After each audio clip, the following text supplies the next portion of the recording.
Hello students, this is Shubham Poddar, your mathematics teacher. I hope and wish कि आप सब खूब खुश हों, खूब मेहनत कर रहे हो, खूब पढ़ाई कर रहे हो। सो डिफरेंशिएशन कंप्लीट हो गया। अभी एप्लीकेशन ऑफ डेरिवेटिव्स भी हम लोगों ने जो सिलेबस में था हमारे, वो हम लोगों ने कंप्लीट कर लिया। क्या क्या?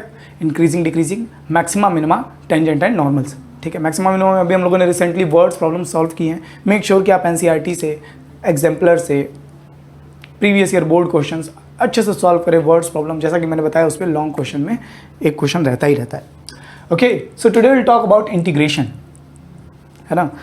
इंटीग्रेशन सुन करके डिफरेंशिएशन का उतना हुआ नहीं है जितना कि इंटीग्रेशन का। इंटीग्रेशन सुन करके बहुत सारे स्टूडेंट्स और इवन बहुत सारे टीचर्स क्या इंटीग्रेशन एक्चुअली इंटीग्रेशन हुए वाली चीज़ होती भी है, लेकिन एकेडमिक पॉइंट ऑफ व्यू से नहीं। ठीक है, कॉम्पिटिटिव पॉइंट ऑफ व्यू से अगर देखें तो यस, इंटीग्रेशन हुआ वाली चीज़ है। ठीक है, अगर आप ऐसे फंक्शंस हैं कि अगर आपने उस टाइप की चीज़ें नहीं डील की है तो एकदम से दिमाग में नहीं आएगा कि उसको कैसे इंटीग्रेट किया जाए। और ये बिल्कुल जेन्युइन बात है। हर कोई, मतलब आपने प्रैक्टिस की है अच्छी बात है, बट हर कोई इंटीग्रेशन में फंस सकता है। डिफरेंशिएशन का क्या है कि एक सेट रूल है, चेन रूल है, प्रोडक्ट रूल है। इंटीग्रेशन में कुछ स्पेसिफिक रूल हैं। अगर वो क्वेश्चन आप उस रूल पर इम्प्लीमेंट कर पाए, उस रूल पर एडजस्ट कर पाए, तब तो वो इंटीग्रेट हो जाएगा, वरना नहीं होगा। क्या आप बड़बड़ कर रहे हैं? सही बात है, बट जो कुछ भी मैंने बोला है वो ध्यान में रखिएगा। ठीक है, क्योंकि ये हमेशा आपका इंटीग्रेशन में मोरल बनाए रखेगा, मोरल डाउन नहीं होने देगा, कॉन्फिडेंस आपका बनाए रखेगा। इंटीग्रेशन आपसे आप लगा रहे हो, ना लग रही हो तो कोई बात नहीं है, आपको बस प्रैक्टिस करते रहनी है। ठीक है, और एकेडमिक इंटीग्रेशन को बहुत सारे स्टूडेंट्स क्या होता है, थोड़ी सी इंटीग्रेशन समझ में आती है तुरंत कॉम्पिटिटिव चले जाते हैं, ये सॉल्व करूंगा, ये सॉल्व करूंगा। इंटीग्रेशन अगर आपने सब कुछ एक साथ या एकदम से सोचा कि मैं इंटीग्रेशन सब कंप्लीट कर लूँ या सब कवर कर लूँगी, तो आप सब लास्ट में मिला जुला करके बना लेंगे खिचड़ी, चावल दाल सब मिल जाएगी। ठीक है, और फिर ठीक है, खाइए फिर स्वाद लीजिएगा उसका, और क्या। बट आपको ये बहुत ध्यान से समझना है कि आप पहले एकेडमिक इंटीग्रेशन अच्छे से समझ लें, जो मेन कि हाँ इस तरह के फंक्शंस का कैसे इंटीग्रेशन होना है, इसका कैसे इंटीग्रेशन करते हैं, इस टाइप के क्वेश्चन का कैसे इंटीग्रेशन। जब आपकी एक फ्लो बन जाए, एक अंडरस्टैंडिंग अच्छी बन जाए, तभी आप अपनी कंफर्ट जोन से बाहर जाइए। पहले अपना एक घेरा बना लीजिएगा इंटीग्रेशन में। अगर इस तरह से चलेंगे तो इंटीग्रेशन पर ग्रिप आपकी अच्छी रहेगी। What is integration? Exactly integration क्या है, इसका मैथमेटिकल फिजिकल सिग्निफिकेंस क्या है, ज्योमेट्री में इसकी मीनिंग क्या है, इन सब बारे में हम लोग बात करेंगे डेफिनिट इंटीग्रेशन में। किसमें? डेफिनिट इंटीग्रेशन में। फिलहाल हम लोग पढ़ रहे हैं इनडेफिनिट इंटीग्रेशन। ये सब क्या वर्ड है? इनडेफिनिट, डेफिनिट, इंटीग्रेशन, ये सब वर्ड्स क्या है? ये सब आप आराम से डेफिनिट इंटीग्रेशन वाले चैप्टर में पढ़ेंगे। ठीक है, जस्ट ट्रस्ट मी, बस इससे ज़्यादा मैं कुछ नहीं कह सकता। अभी हम लोग इस चैप्टर में क्या कर रहे हैं, इंटीग्रेशन नाम की कोई चीज़ है। जैसे डिफरेंशिएशन थी 11th में, हम ज़्यादा समझते जानते नहीं थे, बस हमको डिफरेंशिएशन करना आता था। इंटीग्रेशन नाम का कोई कीड़ा है, हमको बस ये जानना है कि इसको चलाना कैसे, दौड़ाना कैसे, बस ये हमको समझना है कि इंटीग्रेशन है क्या चीज़ और किस तरीके से ये डिफरेंट काइंड ऑफ फंक्शंस पर ऑपरेट होती है। In the reverse process of differentiation is known as integration. Differentiation जो प्रोसेस है, मैथमेटिकल प्रोसेस, उसका ठीक उल्टा इंटीग्रेशन कहलाता है। Like differentiation, integration is an operator. जैसे कि डिफरेंशिएशन एक ऑपरेटर होता है, उसी तरीके से इंटीग्रेशन भी एक ऑपरेटर होता है that can be operated on a differentiable function F). अगर कोई फंक्शन डिफरेंशिएबल है, देखिए डिफरेंशिएशन का रिवर्स प्रोसेस है इंटीग्रेशन, तो अगर फंक्शन डिफरेंशिएबल नहीं है तो वो इंटीग्रेबल भी नहीं होगा। डिफरेंशिएशन का ही रिवर्स प्रोसेस है इंटीग्रेशन, तो अगर कोई फंक्शन डिफरेंशिएट नहीं हो सकता तो वो इंटीग्रेट भी नहीं होगा। ठीक है, तो इंटीग्रेशन को हम हर डिफरेंशिएबल फंक्शन पर लगा सकते हैं। कोई भी फंक्शन अगर डिफरेंशिएबल है तो उसका हम इंटीग्रेशन कर सकते हैं। इंटीग्रेशन को ऐसे दिखाते हैं, ये इंटीग्रेशन का साइन होता है। जैसे डिफरेंशिएशन का साइन ये होता है d/dx, ये मतलब हम डिफरेंशिएशन कर रहे हैं विद रिस्पेक्ट टू x। किसका डिफरेंशिएशन कर रहे हैं? इसका, f(x) का। We are differentiating f(x) with respect to x। We are differentiating f(x) with respect to x। We are integrating f(x) with respect to x। We are integrating f(x) with respect to x। इसको कहते हैं sign of integration. कहाँ गया? इसको कहते हैं sign of integration, और ये जो फंक्शन है इसको कहते हैं इंटीग्रैंड। ये सब जानना ज़रूरी नहीं है। जिस फंक्शन का इंटीग्रेशन हो रहा है उसे इंटीग्रेंड कहते हैं, और ये जो साइन है ये साइन ऑफ इंटीग्रेशन है। dx बस ये बता रहा है कि हम किसके रिस्पेक्ट में इंटीग्रेशन कर रहे हैं। ये सिर्फ इनफॉर्मल बातें हैं, बस एक होता है ना इन्फॉर्मेटिव पढ़ना, ये अभी हम सिर्फ इन्फॉर्मेटिव पढ़ रहे हैं। कॉन्सेप्चुअली और एक अच्छे व्यू के साथ हम इसको कोशिश करेंगे डेफिनेट इंटीग्रेशन में पढ़ने की, वहीं पर एक्चुअली आपको समझ में आएगा। ज़रा सा इंटीग्रेशन को, चूंकि इंटीग्रेशन जो है वो डिफरेंशिएशन की रिवर्स प्रोसेस होती है, एफ ऑफ एक्स का डिफरेंशिएशन, एफ ऑफ एक्स का इंटीग्रेशन, हम लोग ज़रा डिफरेंशिएशन के सारे फार्मूलाज को रिकॉल करेंगे और उसी के बेसिस पर इंटीग्रेशन के सारे फार्मूलाज बनाएंगे। सबसे पहला फार्मूला हम लोग पढ़ते हैं x to the power n का differentiation with respect to x, ये होता था n x power n minus 1, है ना, यही होता था। अब इसका रिवर्स प्रोसेस है integration of x to the power n dx is equals to x to the power n plus 1 upon n plus 1। Last में एक कांस्टेंट लिखा जाता है c, लास्ट में एक कांस्टेंट लिखा जाता है c। ये c क्या है, ये कांस्टेंट क्यों लिख रहे हैं, ये सब बातें आपको डेफिनेट इंटीग्रेशन के टाइम पर मैं समझाऊंगा। अभी के लिए मैं बार बार कह रहा हूँ इनफॉर्मेटिव इंटीग्रेशन हम पढ़ रहे हैं, कैसे इंटीग्रेशन करना है, ठीक है। इस फॉर्मूले की भी मैं डेरिवेशन भी आपको बता दूँ कैसे है, ठीक है। एक्चुअली मुझको ये फॉर्मूला अभी नहीं लिखना चाहिए, छोड़ो, अच्छा हटाओ इसको, लास्ट में करते हैं। ओके, सो सबसे पहले साइन ट्रिग्नोमेट्रिक फंक्शंस ले लेते हैं। याद है साइन एक्स का डिफरेंशिएशन होता था कॉस एक्स, तो इसका उल्टा कॉस एक्स का इंटीग्रेशन होगा साइन एक्स, और एक कांस्टेंट लिखेंगे, हमेशा ये लिखेंगे प्लस सी, इसको लिखना कभी भूलना नहीं है, ठीक है। याद है कॉस एक्स का डिफरेंशिएशन होता था माइनस साइन एक्स, तो साइन एक्स का इंटीग्रेशन होगा माइनस कॉस एक्स प्लस सी। सिर्फ साइन एक्स का इंटीग्रेशन करेंगे, माइनस इधर आ जाएगा, माइनस कॉस एक्स आएगा। याद है टेन एक्स का डिफरेंशिएशन होता था सेक स्क्वायर एक्स, तो सेक स्क्वायर एक्स का इंटीग्रेशन होगा टेन एक्स प्लस सी। याद है आपको कॉट एक्स का इंटीग्रेशन होता था डिफरेंशिएशन होता था माइनस कोसेक स्क्वायर एक्स, तो कोसेक स्क्वायर एक्स का इंटीग्रेशन होगा माइनस कॉट एक्स। बहुत सिंपल है, ओके। और कौन कौन बचा? सेक एक्स का डिफरेंशिएशन होता था, याद है, सेक एक्स टेन एक्स, तो सेक एक्स टेन एक्स का इंटीग्रेशन होगा सेक एक्स। वो प्लस सी लिखना तो ज़रूरी है हमेशा, क्यों है बाद में हम लोग पढ़ेंगे। तो देखिए बहुत इंटीग्रेशन के फॉर्मूला याद रखना बड़ा सिंपल है। अगर आपको डिफरेंशिएशन याद है, अगर आपको लिमिट्स याद है, कॉन्टिन्यूटी याद है, तो लिमिट्स और डिफरेंशिएबिलिटी याद है तो कॉन्टिन्यूटी वगैरह सब अच्छा जाता है, डिफरेंशिएशन अच्छा जाता है। डिफरेंशिएशन अच्छा जाएगा अगर डिफरेंशिएशन सब अच्छे से याद है, सारे फार्मूलाज अच्छे से याद हैं, ठीक है, तो आपको ये एकदम दिमाग में होना चाहिए। कहीं साइन एक्स का डिफरेंशिएशन उधर is equal to cos x आता है, तो कॉस एक्स का इंटीग्रेशन साइन एक्स होगा। अगर आपको फॉर्मूला एकदम दिमाग में छपा हुआ है ना, तो आपको कितना टाइम लगेगा ये सोचने में कि कॉस का इंटीग्रेशन क्या होता है ना, सेक स्क्वायर का इंटीग्रेशन क्या होता है। जब आपको याद है कि टेन का डिफरेंशिएशन सेक स्क्वायर है, तो सेक स्क्वायर का इंटीग्रेशन टेन होगा, बात खत्म। तो दिमाग में छपा होना चाहिए सब। और ये कैसे दिमाग में छपा होगा, ये इस पर डिपेंड करता है कि आपने डिफरेंशिएशन पे कितनी प्रैक्टिस की है।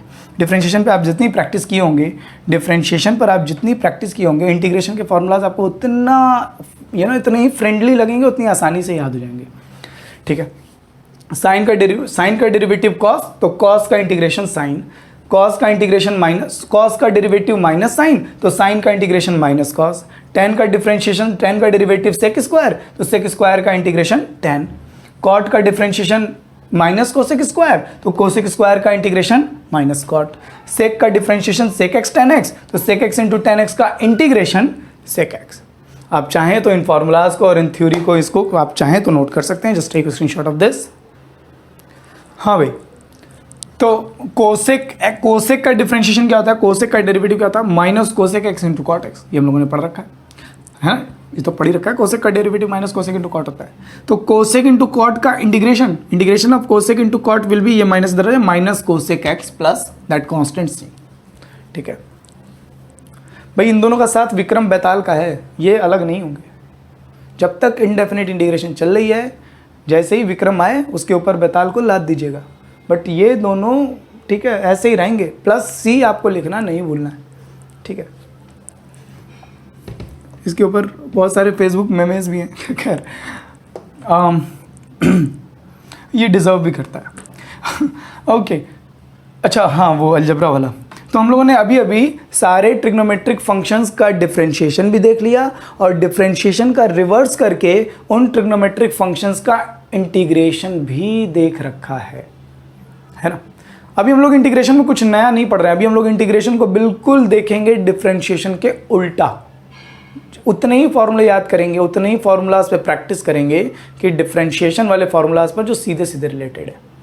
एडिशनल फार्मूलाज ट्रिग्नोमेट्री में नई नई चीज़ें क्या है, नई नई इंटीग्रेशन, सॉरी ट्रिग्नोमेट्री बोल दिया मैं, इंटीग्रेशन की नई नई गलियां कौन कौन सी हैं उसमें भी घूमेंगे भटकेंगे, बट थोड़ा समय आने के बाद। इसको देखिए d d x of x to the power n, इसका डिफरेंशिएशन करने पर ये एन आगे आ जाता है और एक्स की पावर एन माइनस वन है ना। तो इंटीग्रेशन में इसको आप कैसे लिखेंगे,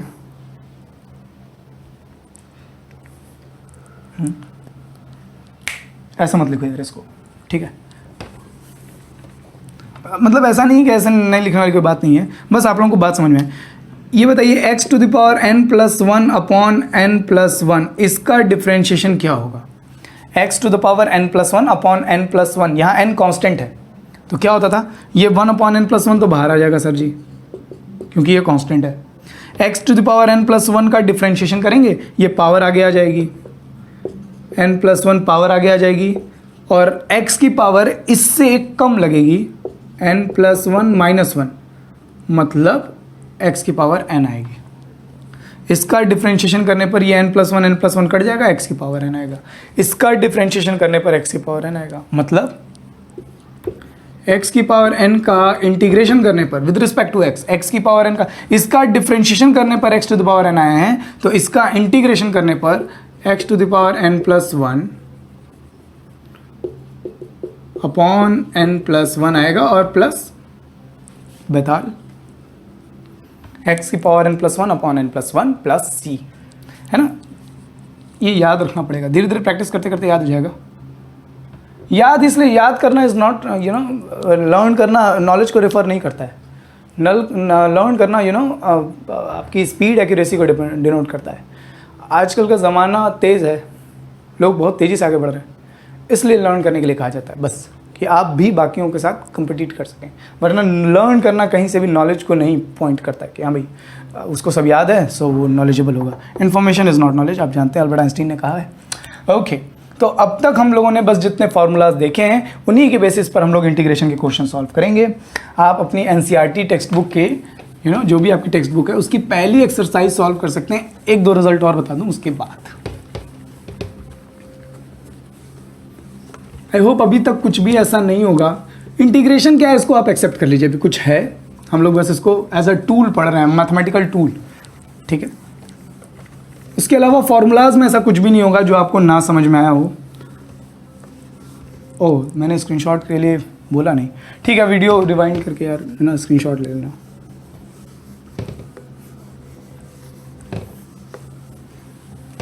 ठीक है, यहाँ ध्यान दीजिए, अलजेब्रा ऑफ इंटीग्रेशन 2 पॉइंट पढ़ा रहा हूँ मैं। नहीं, ना, ये जानना बहुत ज़रूरी है। अभी हम लोगों ने पढ़ा x की पावर n का इंटीग्रेशन, x की पावर n का इंटीग्रेशन होता है x power n plus one upon n plus one plus constant. तो ध्यान दीजिए, x की पावर 2 का इंटीग्रेशन क्या होगा, एक्चुअली x का इंटीग्रेशन क्या होगा। देखिए, इसकी पावर को 1 बढ़ा देते हैं, अपॉन जो पावर वही डिनोमिनेटर, तो इसकी पावर 1 है, इसकी पावर को 1 बढ़ा दीजिए, अपॉन 2 प्लस c। अगर यहाँ पावर 2 लिखा हुआ तो पावर 1 बढ़ा दीजिए और जो पावर है वही डिनोमिनेटर। सिंपल। एक्स स्क्वायर का integration with respect to x, x cube upon 3 plus constant होगा।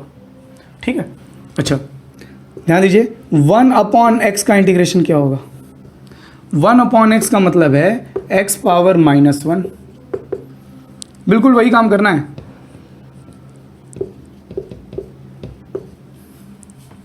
और डिनोमिनेटर में 0 तो डिफाइंड होता नहीं है, तो कहने का मतलब ये है कि 1/x के इंटीग्रेशन को ये x की पावर -1 लगा करके आप इस फॉर्मूले से रिलेट नहीं करेंगे। 1/x का इंटीग्रेशन ये नहीं आता है, ठीक है।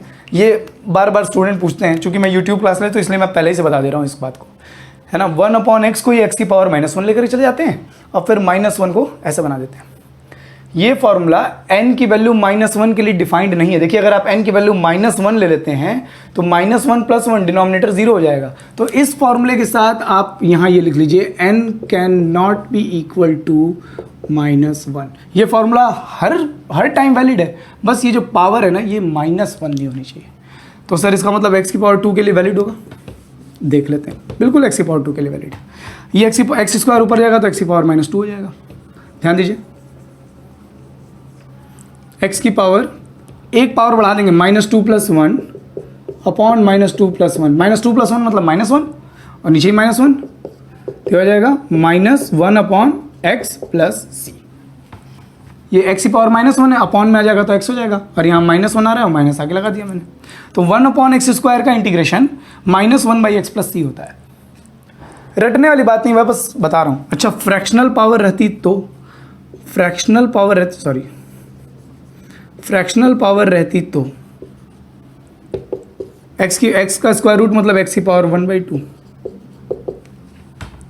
तो क्या इसको एक बढ़ा लो, 1/2 में 1 ऐड करेंगे 3/2, अपॉन में भी 3/2 लिखेंगे तो वो 3/2 अपॉन वाला 3/2 ऊपर आएगा तो 2/3 हो जाएगा प्लस कांस्टेंट हो गया। बड़ा सिंपल है। तो ये फॉर्मूला n की हर वैल्यू के लिए, चाहे फ्रैक्शनल वैल्यू हो, हर वैल्यू नेगेटिव वैल्यू हो, सब जगह ट्रू है, बस n की वैल्यू -1 नहीं होनी चाहिए। ये फॉर्मूला हमेशा ट्रू है, बस n आपका -1 नहीं होना चाहिए भाई साहब, ठीक है।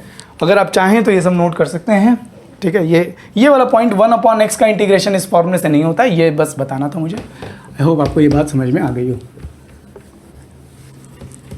है ना।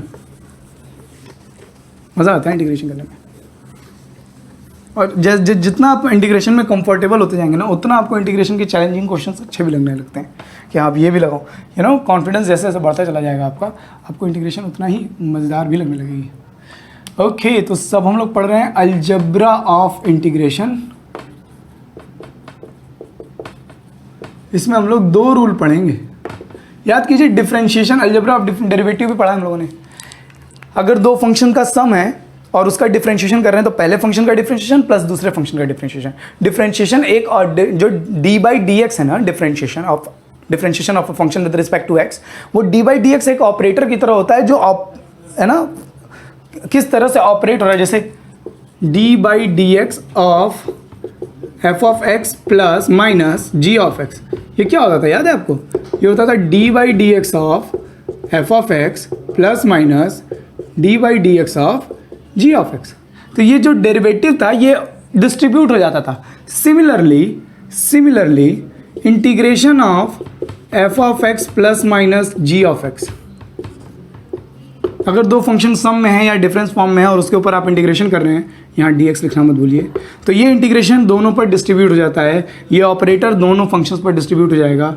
पहले आप f(x) का डिफरेंशिएशन इंटीग्रेशन कर लीजिए प्लस माइनस, फिर आप g(x) का इंटीग्रेशन कर लीजिए। अगर 2 फंक्शन का सम या डिफरेंस है और उसका इंटीग्रेशन करना है तो उसे हम पहले फंक्शन का इंटीग्रेशन प्लस या माइनस दूसरे फंक्शन का इंटीग्रेशन ऐसे भी कर सकते हैं।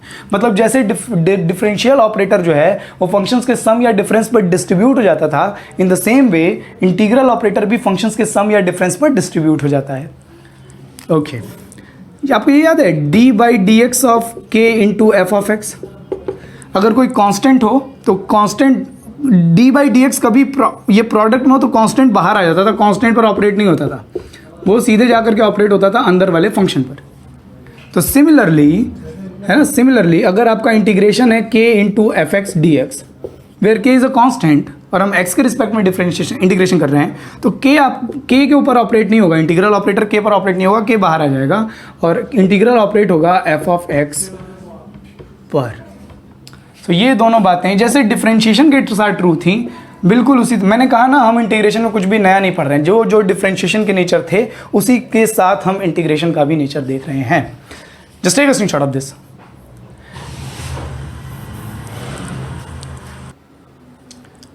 है भाई, सॉरी यार।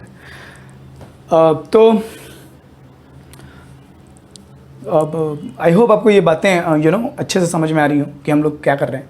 एक क्वेश्चन लगा लेते हैं, तो आपको ज़्यादा बेटर समझ में आएगा। आई होप आपने ये सब नोट कर लिया हो।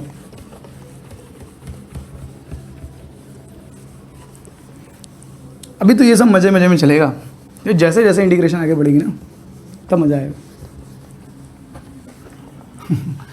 अगर पूरे 12th मैथमेटिक्स में कोई सबसे ज़्यादा इंटरटेनिंग है, जनरली अगर कोई इंटरटेनिंग है, ये तो इस पर भी डिपेंड करता है कि आप इसमें किस में इंटरेस्ट दिखा रहे हैं। जैसे बहुत लोगों को बोरिंग भले ज़्यादातर लोगों को लगती है, बट बहुत लोगों को मैट्रिक्स डिटरमिनेंट में बड़ा मज़ा आता है, ठीक है। बट ज़्यादातर फ्रीक्वेंसी ऐसी देखी जाती है, ज़्यादातर लोगों को इंटीग्रेशन में बहुत मज़ा आता है, ठीक है। तो ये वाकई इसमें कोई डाउट नहीं है, most of the mathematics lovers के लिए इंटीग्रेशन बहुत इंटरटेनिंग टॉपिक है, क्योंकि चैलेंजिंग भी होता है और है ना। खैर,